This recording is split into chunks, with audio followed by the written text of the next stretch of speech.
Thank you, Mr. Evanson, and I feel extremely honored to have been asked to do this. I think the only reason that I was asked to is I'm the only one silly enough to go to a Class A school and then, not move up, just stay there. Like he said, 3 different schools, 17 years. And a lot of what I'm going to say really will not apply to you if you're at a school that has 200 students in the top 3 grades. Now, right here at first, we're going to do some stuff that probably will apply to everybody. But that's really the target audience is the little school that's Class A, not only in band but in athletics. At our school, we had 143 students last year. We had in grades 10, 11, and 12. And it's just a small school situation, and that's what we're going to talk about. I'd like to open. Everybody's supposed to open with a funny story, and this is not a. This may qualify or may not, but it's got a little deeper meaning than just your average joke. It's about the guy that's out for a Sunday afternoon ride in his new convertible, and he's enjoying the mountains and the breeze, and around the curve comes a teenage girl, obviously out of control of her car, almost runs him off the road. Not only that, as she goes past him, she screams at him, "Pig, pig." So he immediately, as he misses her, turns to her and says, "Sow, sow," goes on around the corner and hits a pig. This happens in small school situations, and there's a lot of truth to it. People are going to give us warnings that we interpret as insults. And instead of heeding the warning, we turn and insult them back. And that's happened to me a bunch of times in small school situations. So I'm going to yell "pig" at you a couple of times on some things that I know are warnings, and you can interpret them as a warning or as an insult. And I feel definitely qualified to yell this because I've hit so many pigs my first 17 years of teaching. So let's go on real quickly. I'm just going to write a couple of things on the board, actually 5. And other than that, there won't be a lot of writing. It's mostly going to be me trying to explain what we've been able to do. But I'm going to write 5 abilities that I think determine if your band program is successful. A lot of people think it's my ability as a band director, but let's divide that down into 5 specific areas that I think really hold some truth for us. And there goes my one good piece of chalk. So now I'll be writing with my fingernails.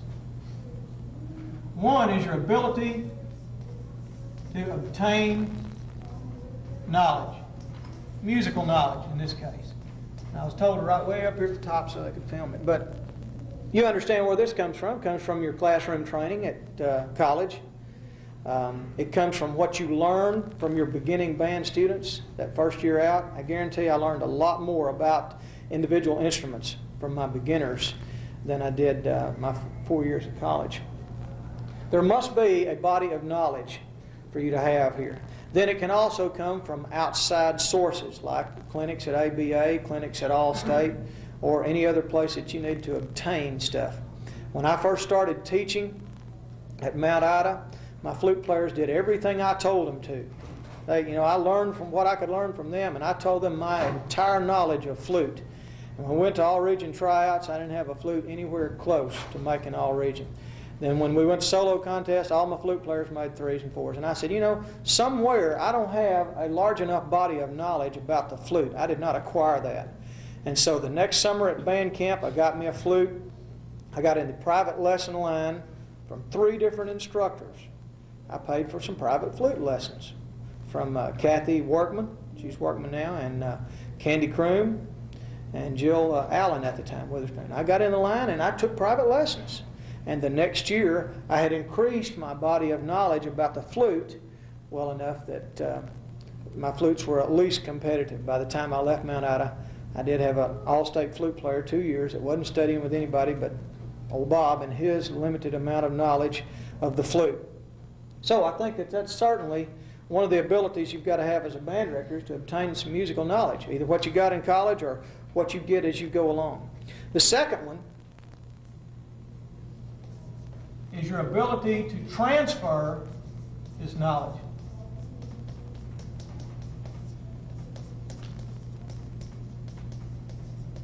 or, parentheses, teaching skills. And you've seen a lot of people that were first chair players and not first chair teachers. You've seen a lot of people that were natural players in college, and they get out and they want the student to pick it up just like they did, very naturally, and that student doesn't have the natural ability they have, and they become very frustrated. Why can't you do this? Here, do it just like this. You have to have some teaching skills. How am I going to transfer what I know to what that teacher, to what that student needs to know? All right, the third one that's overlooked a lot of times is your ability to motivate the student to accept the knowledge.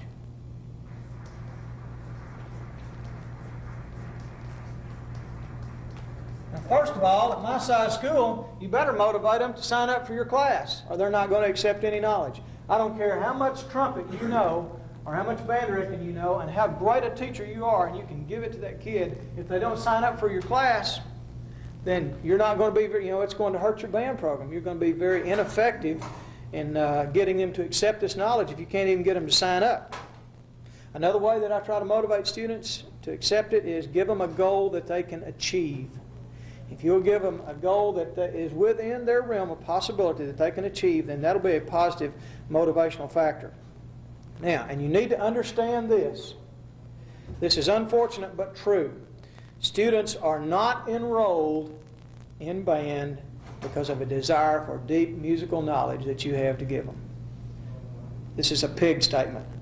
Pig, I'm warning you. They're not signing up for band because they have a deep desire to learn music. There's lots of other factors, and you need to address those other factors. Now, there will be a certain percentage of them that will, as you help them grow musically, will have a desire to have some deep musical knowledge. But when I got to Mount Ida, I was the only one in the county that knew anything about music at that time. There were 3 schools in 1972 in Montgomery County. That was Catahills and Odin and Mount Ida. Nobody else even had a band. And I thought that every student that came to my class was really wanting to know what I had to teach about band. Wrong. They were coming there for various and sundry other reasons, which you need to be aware of. You're going to have to motivate them to take band through possibly some other means rather than you want to enlighten them in the world of music. All right, and then the fourth one, which is overlooked a lot, is your ability to take time, or let's change that to make time,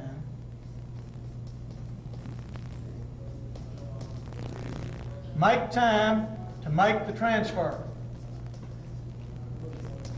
You've got this knowledge and you want to transfer it to them, and you're a good teacher and you've got them motivated to take your class, and you don't want to work with them.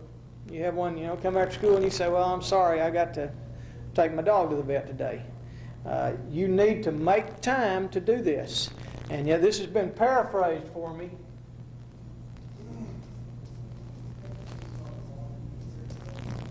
By a good friend of mine. He said, 3 or 4 months ago when I was talking about this friend of mine said, tell them they need to teach the kid to play the horn, because that's what it's all about. If we don't sometime take time to transfer this knowledge over, it doesn't matter how much of it we have, it's not going to be effective. So we've got to teach the kid to play the horn. All right, then lastly, it's your ability to work with people. Those 5 things is all we're going to write up here.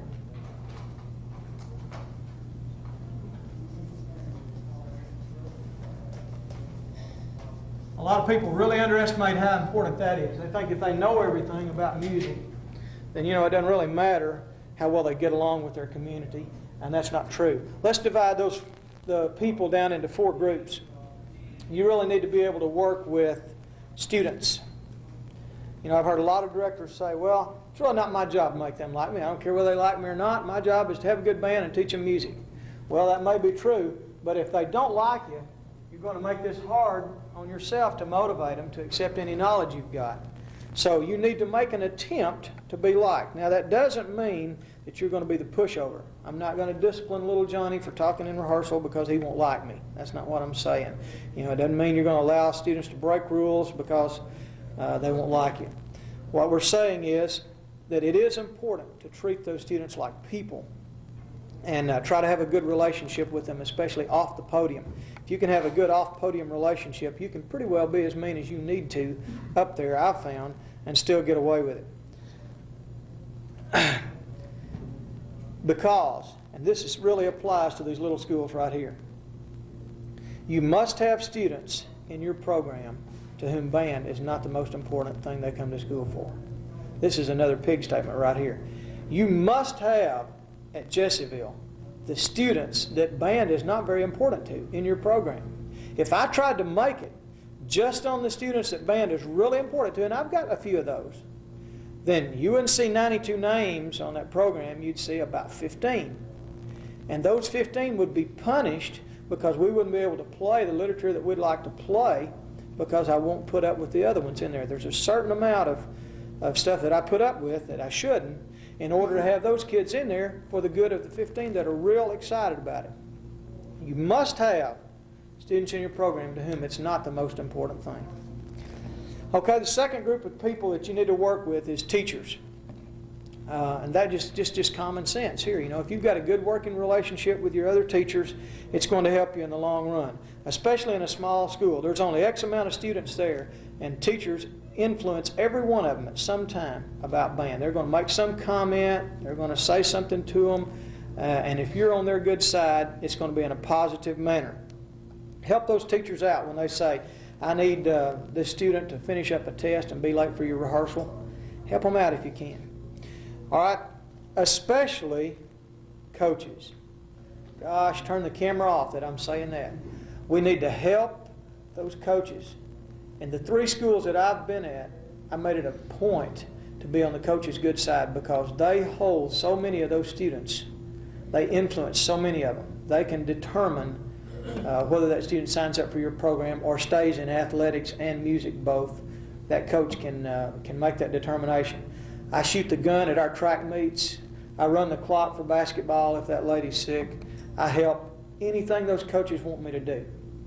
And then when I have a student that is, tells me he's thinking about dropping out of band, if he's an athlete, that coach will speak to him for me. And he's kept some students in my program because of that. The football coach has. The basketball coach last year changed a game because it was on the night of our all-region tryouts. Changed it from Friday to Thursday on the night of our all-region clinic. And now that didn't happen the first year I was at Jessieville. We had to fight that, and it's a gradual relationship that you build with them. But once I got it established that I was on their side and working with them, they were willing to help me. And it's a big plus for me having those coaches on my side. Thirdly, third group of people after students and teachers, administrators. Now that really makes sense. If you can't work well with your administrators, you're in trouble because they set limits on what you can do and what you can spend, or at least they do at my school. I couldn't get here again when I taught at Mount Ida, and I guess refer back to that because I spent 7 years there. I always used to joke that I broke a mirror my college graduation day, right into Mount Ida, and they had a no facial hair policy. And so every summer I grew me a beard and a mustache, and then when September came, I shaved that rascal off. And people would say, what'd you do that for? They can't legally make you do that. And I said, yeah, but I can't legally get a Barry Sachs read without asking the superintendent. And that was the truth. I had to go ask him for everything I got. I could not buy anything without asking him. So I wanted to stay on the good side of that administrator. And I did. I didn't mind shaving for that, for that purpose and working with him. And there's going to be times when administrators are wrong, dead wrong. What we don't want to do is break off relationships with them just because they're wrong. I've seen that too many times. Well, this guy didn't care about my program, therefore I'm not going to try to work with him anymore. Go ahead and try to work with them. Try to see their side even when they're wrong. They're going to make some bad mistakes. And they may not be very interested in music or band, but they're still your boss, and they're going to help you get your next job or hurt you in either case. And like I said, they're going to determine what you can spend. Lastly, is common sense is parents. Those 4 groups, students, teachers, administrators, and parents. You need to be working with those parents because they will do a good job of motivating the students to accept the knowledge that you have to offer. That means keeping them in the program. I bet you I've had at least 10 students a year, their parents will call me and say, Johnny's thinking about dropping out of band, but I'm not going to let him at this time. What do you think? And I'll say, well, he's on a band's a high and low thing right now. He's on a low point for a little while, and then if he still doesn't want, we can't make him forever, but I'd advise you to let him stay for a while. They'll usually do that. They'll keep a lot of kids in your program. Okay, that's all I've got that pertains to general stuff as far as education and band directing goes. The next things now that we're going to talk about is the specifics of a school with under 150 or under 184 is the cutoff line for Class A athletics bands. It's 204 for Class A bands. All of the schools that I've worked in have been 184 or less in those top 3 grades. I'm going to go over with you what I've done, what's worked for me. That's why I handed you this program. You don't see me, we're not going to hear anything on the program or anything. We are going to watch 2 minutes and 30 seconds of marching. But this is just what's worked for me. And I told, when Prissy asked me to do this, Ms. Buchanan, I told her I will not get up here and tell people how to run a Class A band program. That's not my job. I will only tell you this is how it's worked for me in the time that I've had experimentation with it. So I'm going to turn this on and let you see 2 minutes and 33 seconds, the end of our football show last year, so that you'll see there really are 4 tubas that you see on there. And you'll also see, and here's one of the big mistakes that you'll make, you won't see 12 flags and 8 majorettes and 16 more rifles. Everybody in my band plays, but 8 people. That's six flags and 2 drum majors. Everybody else is playing. We're just going to see 2 minutes and 30 seconds of that, and then we're going to go into the specifics of how we got there.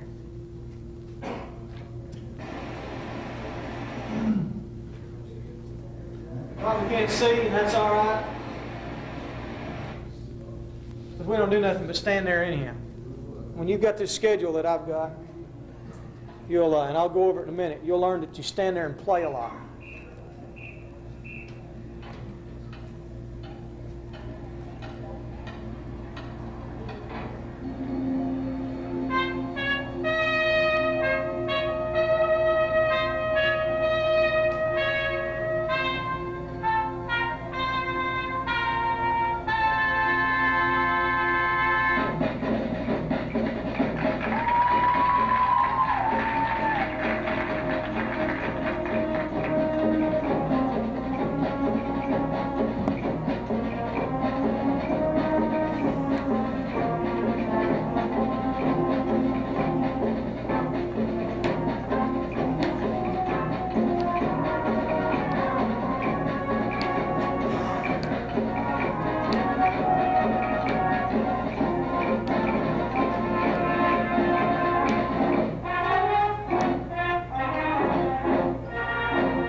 Girls. Everybody in Jessville big enough to carry a tuba plays football.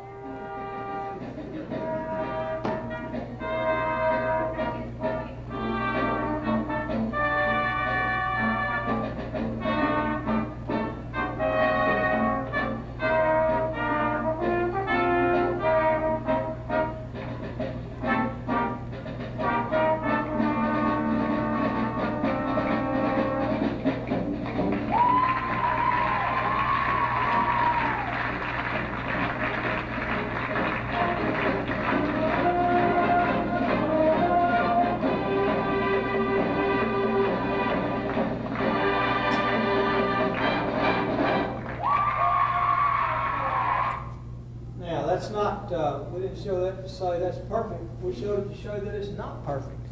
But because I got a bunch of 7th graders out there, a lot of 8th graders who are worse than the good 7th graders, but you can have at least decent instrumentation, and you can teach them, if you keep your music easy enough, you can teach them, to play a little bit, even though we can't do much marching.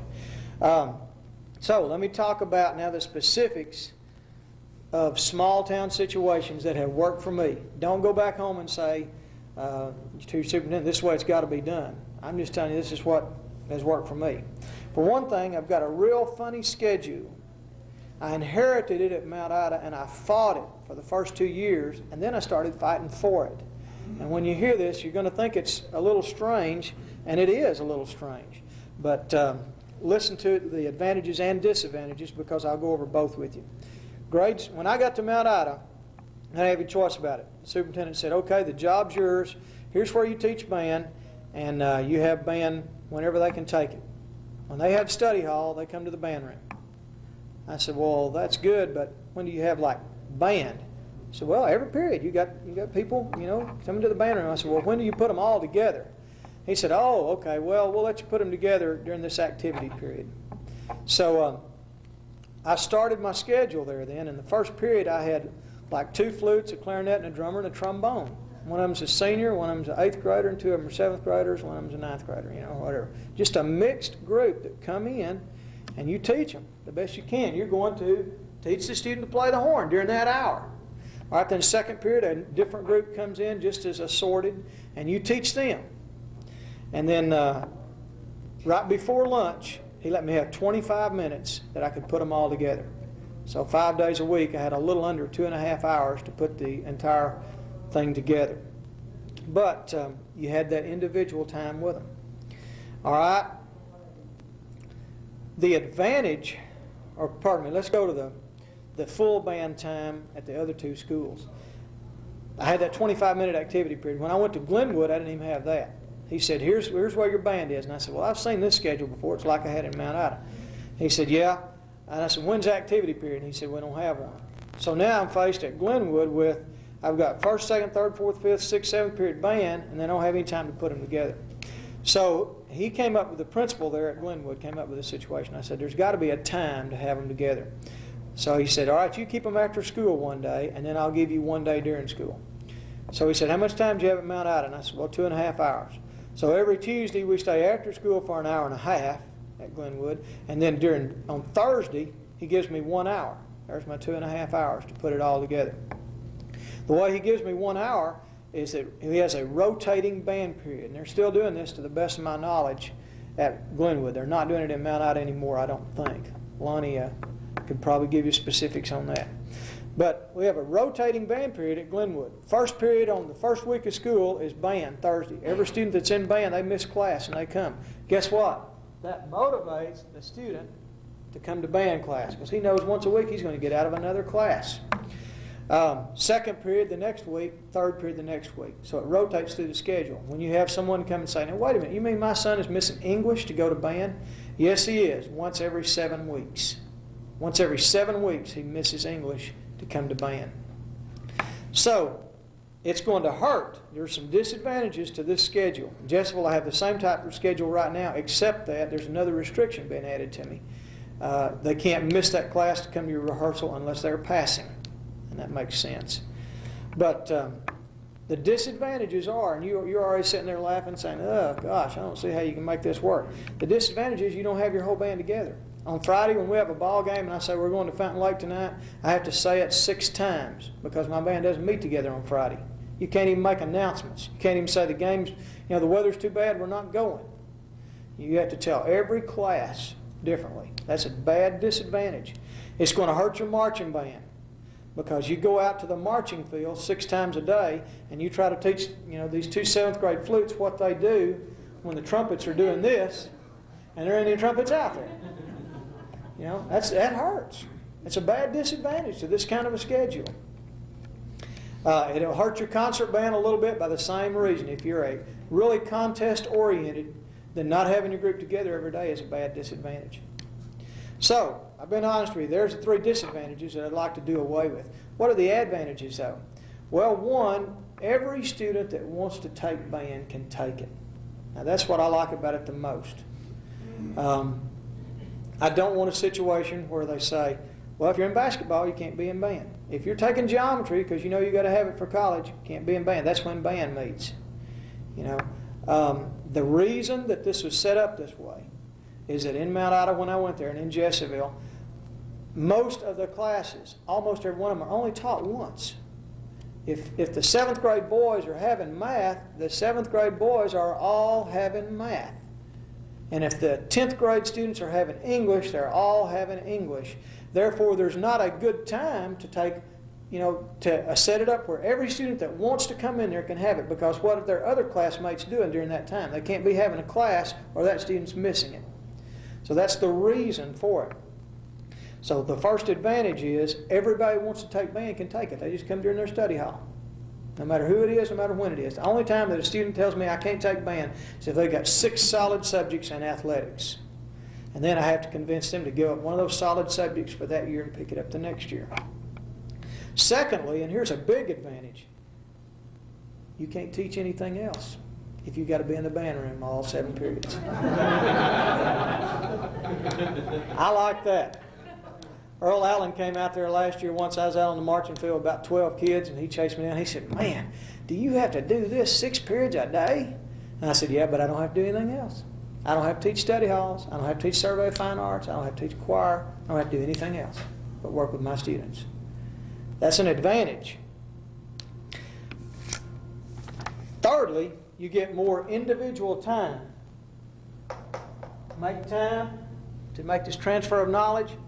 When I've only got 7 kids in the room, I've got a lot better shot at communicating to them how to play their part on Batman than if I've got all 92 of them in the room. Therefore, they should learn faster at a 1-to-7 ratio or a 1-to-12 than they do at a 1-to-92. So I get more individual time with my students. This really pays off when you're preparing them for something like all-region tryouts or solo contest. I can work them every day right there in my class. Every day we can work on that if we want to. And that's the reason that if you saw the little asterisk there, well, I had a high number. It's not because I know more flute than everybody else. It's because I have time to transfer the knowledge over. I don't have to ask them to come after school to work on this when I can have them working on it 5 hours a week the last 2 weeks before we go to all region. I've heard every student on their music several times. They at least know how it's supposed to go. So that's the advantage. Now, what kind of hours do you keep in a small town situation? That's got to be up to you. And that's one of the few that you're kind of in control of. You can set your own limits and say, here's what I'm going to teach. I'm not going to teach less than this or more than this. And of course, you'll make exceptions. For me, I work from the time I get there in the morning. I don't come early unless it's by appointment. If I've got a student who wants extra help, I'll do it. But I'm not going to come and sit up there at 7 o'clock and wonder if somebody might come for me to help, transfer some knowledge over to their brain. I'm going to sleep in unless they tell me the day before, "Mr. Sills, I want to come early and work on such and such, my all-state tryouts. If it's a beginning band student, I want to come early to pass off some more of my stuff," and we'll get to beginning band in a minute. And I've met them up there as early as 6:45. But when they tell me they've got to be there at 6:45 because their mother goes to work, they better show up. Because I'll do that once for them, and then I'll start calling them to remind them and wake them up. That's my hours, though, in the morning time, is by appointment only. Generally speaking, I don't teach before school. 2 or 3 times a month, there may be somebody that wants extra help in that area. I do stay after school till 5 o'clock. Now, one afternoon a week, I'm having band. Friday, I don't stay. I tell them every day but Friday, that's my day off. I always tell them I'm going to go fishing or I'm going to play golf or whatever. Usually, see, during football season, you got a game anyhow. So I stay till 5 o'clock Monday through Thursday. When a beginning band student signs up, I tell his parents that. If you feel like he's not getting enough instruction at school, I'll be there to work with him every afternoon till 5 o'clock except Friday. And there hasn't been a time all last year that I sat in my band room with nobody to teach. And now, it really doesn't matter whether 15 people come or 2 people come. Because what I want to do is this. And so if only 2 of them come, my band's still that amount better because the same amount of teaching is going on. I'm going to teach till 5 o'clock. And if it's 2 students, then they just get that much more. If it's 15, well, it's spread around a little bit more, but all of them gain a little bit. But as long as I'm teaching them to play, I'm not going to be discouraged if it's just 1 kid that comes, or 2. And I never had less than 6 or 7 last year. There's always students that, when you offer free instruction and you let the parents know that you're giving free instruction, you'll be surprised how many of them will come. Summer, I got a copy of my sample summer schedule. I'm in the National Guard. I go 2 weeks to that. I go to Glorietta for church camp for a week. I take a vacation with my family. We go places. But other than that, I tell them I'll be up here. And I print up a schedule. I hype band camp real big, try to get them to come up and get ready for that. And then I print up a schedule and send it out to them. And it basically says to the parent, look, there's no required activity for band. But if you want your child to have it, it's going to be given free during these hours. And I keep 9 to 12. I quit every day at noon during the summer on the weeks that I'm there. This schedule just basically tells them the weeks that the band room is going to be open when I'm not going to be out of town. I'll work that 3 hours every morning there again. Now, one time this summer did I go up there and sit for 3 hours and not have a student to teach. Now, there were a couple of days that I just had my own 2 and 2 more. But when you got your own kids in the band, you know you're going to have somebody to teach if you go up there. So, but I always had some others, not just them. Okay, that's the hours I teach. Now let's talk about this beginning band system that I use, because it's a little bit different too, and it wasn't forced on me, but I realized what, in a small school situation, my first year at Mount Ida had 8 beginners, and that was all. And I got to thinking, here I'm trying to conduct them and teach them as a class, and I can really do better just going from kid to kid and helping them on what they need to do. So I kind of started using an individual pass-off system for beginning band. We learn it all together, but for a student to get out of my beginning band into my high school band, they've got to play every exercise on every page for me individually. Now, if you're in a school situation where you've got 40 beginners, that's not going to work. Where I have 15, I can make it work. If you're in a little bitty situation, you can do it, and you will do a better job of transferring the knowledge over to that kid individually. So here's how it happens. And there's some bad things about this, our situation. Don't think it's all easy at Jessieville. The worst thing that I have is my beginning band situation. I get 2 30-minute periods a week with my beginners. That's all. 2 30-minute periods a week. So each student is getting an hour of band, 5th or 6th grade. You know, when I was at Mount Ida, they said, we're going to start them in the 5th. I said, fine. Glenwood said, we're going to start them in the 6th. Okay, fine. You know, work with those administrators like we talked about. Let them think they're making a big decision for you here when really you just want to teach them. Sometime they're going to give them to you for you to teach them, and that's what you want to do. All right, now I'm starting in the last 9 weeks of the 5th grade year. And then during the summer, I try to get them to come up there then. But it's never required. Okay, but I'm going to play with them all together during that first 30 minutes. And then after 3 or 4 weeks of those 2 30-minutes of playing together, then I'm going to say, I want to see who's really doing good on this. Johnny, play that exercise right there. And Johnny plays it, and I go over with my ink pen and I circle it. And then I say, Mary, let's hear you play it. Oh, that's good. And you circle it. Now, Linda, let's hear you. Well, that's not quite good enough, Linda. You need to practice a little bit more. And you don't circle it in her book. And then you go on to the next one.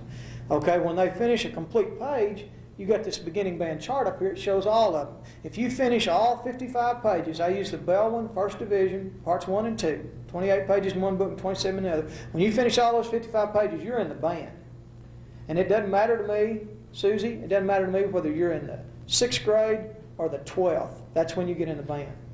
Now, the advantage to that is you don't have a lot of the dead wood dragged in there because they've had band for a year. You've got a chart right on the wall. Mama comes in and says, how come this 7th grader here's in the band, my son's not marching with you? Because he hadn't finished his beginning band stuff. I've had kids sit in there until the 9th grade and still not finish it. Their parents wouldn't let them quit, or they didn't want to quit. They're still sitting in there playing out of the Bellwin book. But they're not going to get in the band until they do. Then it also allows you to use a real good beginner that can help you in those situations. So that's the way I do it. You try to motivate them then. We use this chart. When they come up there after school and they play 3 or 4 pages, then everybody else sees the next day, hey, Johnny's got 4 pages out here on his chart. Yeah, you know, you could do that too, but I just don't have time to hear you. You're doing great. You're really doing great, Susie, but I need more time to hear you. Maybe you could come after school tomorrow and we'll hear you on 4 pages. Boy, here comes Susie the next day and 3 or 4 others, and then it becomes a race. And you don't discourage that competition. Let them compete with each other. And then you got plenty of stuff to do till 5 o'clock every afternoon then. You're going to hear those beginners, and you're going to mark them off, and that's the way it works for me. It allows each student to go at their own speed. You know, my principal looked at that one time and he said, I wish we could do that in math and science and English. You've got a system here that allows every student to go whichever speed that is comfortable for them or whatever they want to do. If they don't want, I had a parent come to me one time and say, I don't want my student to finish off this beginning band material till she gets in the 8th grade because I don't want her riding the bus with those 12th graders to a ball game. I said, fine. I understand that from a parent's point of view. So she didn't finish her beginning band material till she got in the 8th grade. And she's a good player now. She's over in Julian's band. I wish I had her back. Okay. After beginning band material, let's talk about other specifics that I use in a small town situation. The all-region tryout material. This, if someone were to say, Bob, you don't have 50 minutes, you've got 3 minutes. What would you say is the key to having a large number of students involved in a program that at least play decent? I'd say the all-region tryout material. It's the most important thing that we do. I tell my students that at the beginning of the year. It's required because I'm going to take class time to teach it to you. I'm not going to let you go over there unprepared, and it's required that you go and try out. And there are no excuses. We always have a little joke in our band room. The only excuse for missing all region is death in the family, and it must be your own. Mother or dad is not good enough. If you don't die, you show up. And almost every year they do. Now, of course, there's going to be exceptions. Sometime that a student will be absolutely so sick that they can't come. But I have had them leave the emergency room at the hospital at Arkadelphia and meet me at Hope and make all region. I've had them do that. And you have to. You've had students that were that dedicated. You just make it important to them if you can. That all region material, though, is the best improvement that you can do for your students. You know, if my clarinet players can play the junior high all-region material, then they can play Joy. And they can certainly play Batman and Malaguena. And I don't have to take a lot of time teaching that if I spend my time teaching them to play something that is challenging for them, and they won't have to rest all the time while I'm, teaching the third trumpets to play their part. The clarinets have got something to work on in their all-region material rather than trying to do my improvement teaching in a group situation. So I use that all-region tryout material because the first goal is for you to improve every student. Like I said, I require mine to go try out, and I tell them, I don't care whether you make it or not. Matter of fact, if you make it, I don't even care whether you go or not. And every once in a while, I have one or two that won't go to the clinic. They say, okay, you tell me I didn't have to go, and I'm not going. But most of them that make it will want to go, and that's natural. But the goal is for them to improve. And so it's just as important to work with your last chair trumpet as it is with your trumpet that you think is going to qualify for All-State. Every student in a little situation like this, I want them to improve the maximum they can from using this all-region tryout material. It also uses the advantage of the schedule that we've got to teach them to play. And lastly, when they get ready to get out of school and want to think about playing in a college band, I haven't had a college director yet say, I'd like to hear what you played at contest last year. They always want to hear the student play the all-region or all-state tryout material. That's what gets them a scholarship. Use that as a motivational technique. Fourthly, specific of a small town, solo contest. I use that because even the student that cannot make all region, you can help them succeed at solo contest. If you've got a student and you know you're going to have those that will absolutely give you their best, and they're just not an all-region caliber player, they can't even make alternate or last year in the second band, you put them in an ensemble at solo contest where they can get a medal. And you will motivate them to keep trying, and you will keep them in your program. You need those last chair players to keep your good players from being last, because there's a stigma attached to being last, and they don't want to do that. So I want to keep all those kids in the program that I can. If they can play the big whole note chord at the end of a piece, they've contributed to my band. One other thing then that you may not be aware of is honor bands. In a small situation, I can't take my band to St. Louis every year. I can't take my band to St. Louis every other year. Matter of fact, I can't even get the superintendent to let me take them out of state at all. We can't go to Six Flags. We can't go anywhere else. But I can take individuals to these little honor bands that are around. And you know what I'm talking about. Like all region, we make a big deal out of all region. We try to go and spend the night. If they've made all region, all state, those two are obvious. But there are a few others, I don't know whether you're aware of them or not, but you can get one student in there and go with that student, and that'll be a big motivational factor. Next year, there'll be a lot more students saying, wait, old Johnny got out 2 days of school and got to spend 2 nights in the Holodome in Texarkana to be in that 4 States Honor Band. I want to do that. What do I got to do? Well, you need to learn your all-region tribe material. Okay, I'll be there tomorrow morning. I want you to help me on that. I'll be there every day for the next 2 weeks. Here are some other honor bands that, if you're not aware of them, in the small schools use these. The 4 States Honor Band is at the 4 States Bandmasters Association at Texarkana. If you join the 4 States Bandmasters Association, the way the policy is right now, and you nominate some students, you will have at least one selected. Now, it hadn't always been that way. Some years it's not. But the way it is right now, you're going to have one from your school to go. You go into the superintendent and say, Ralph has been selected for the Mid-South, for the 4 States Honor Band, Texarkana. I'd sure like to take him and go. Wouldn't that be good?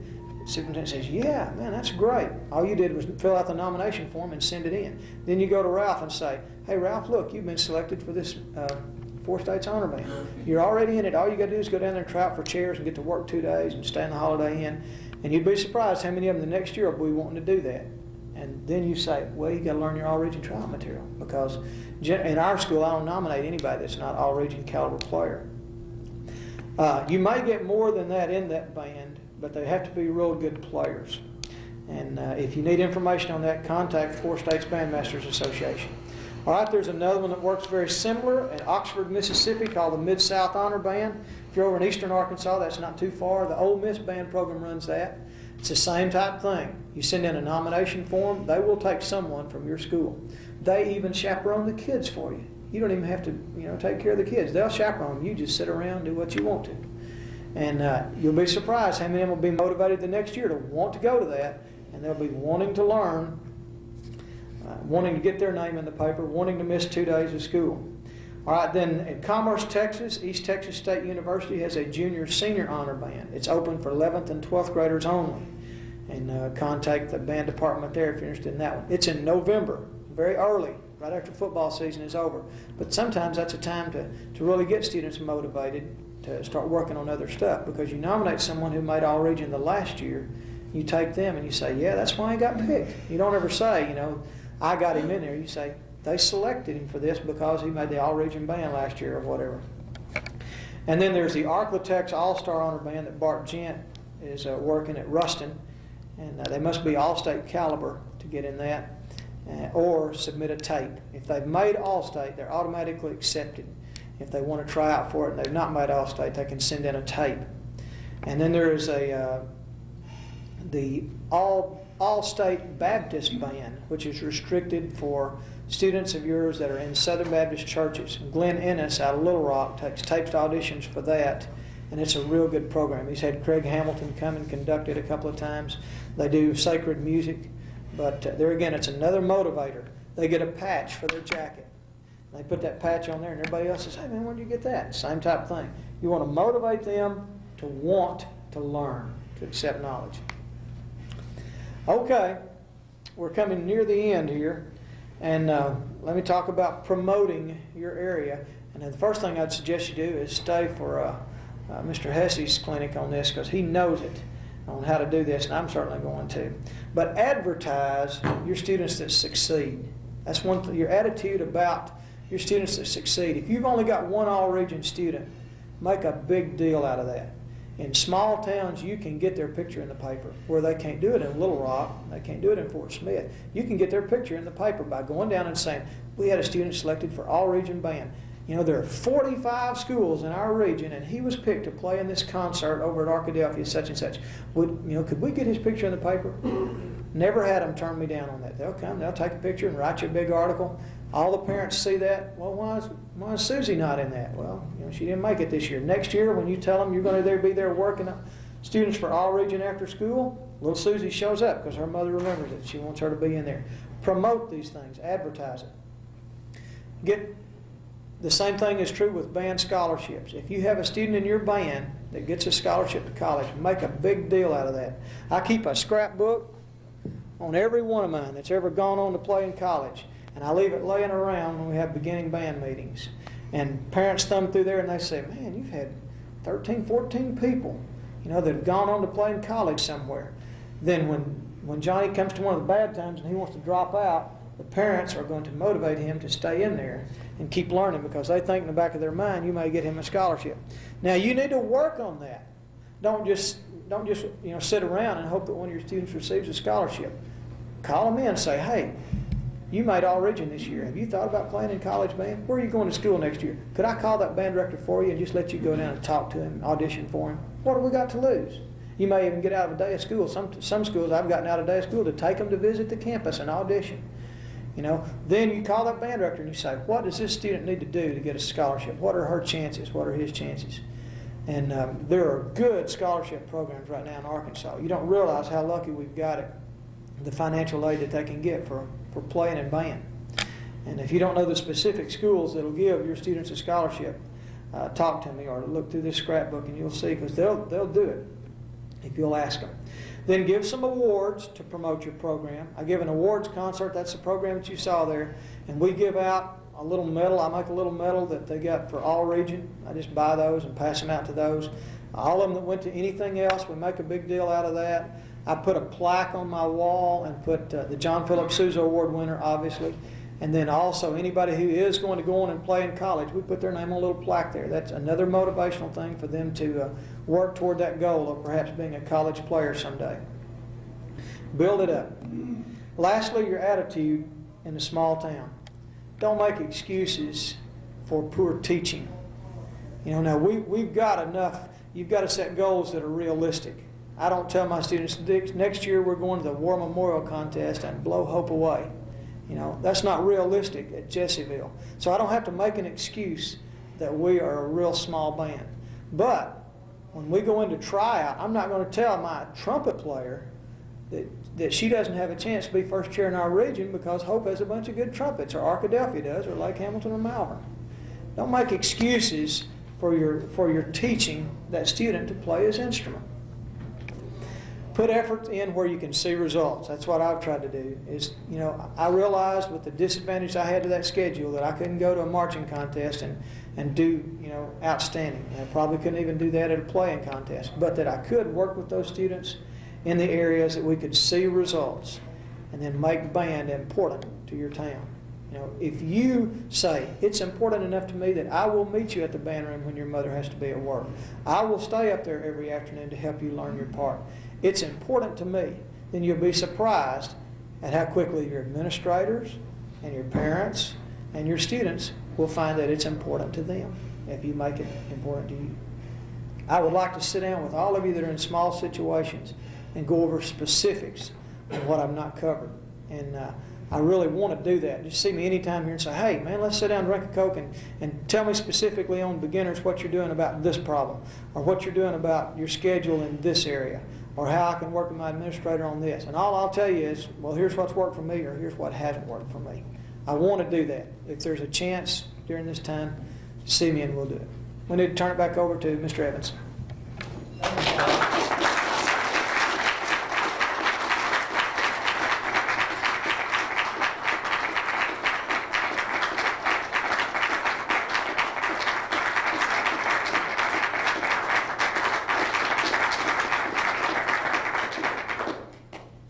Tapes have been made of this particular clinic and will be made of all the other clinics. If you like a tape, Doris Aaron can give you information on